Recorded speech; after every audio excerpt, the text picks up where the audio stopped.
সেপ্টেম্বরেই সংসদ অধিবেশনেই নির্বাচিত হবে দেশের নতুন রাষ্ট্রপতি।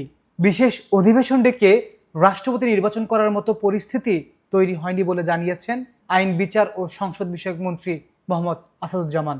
রাজধানীর সিরডাপ মিলনায়তনে সাংবাদিকদের তিনি জানান, সদ্য বিদায়ী রাষ্ট্রপতি মোহাম্মদ শাহাবুদ্দিনের বিরুদ্ধে মামলা প্রসঙ্গে এখনই কোনো মন্তব্য করতে চান না। এর আগে স্বাস্থ্যগত কারণ দেখিয়ে রাষ্ট্রপতির পদ থেকে পদত্যাগ করেন মোহাম্মদ শাহাবুদ্দিন।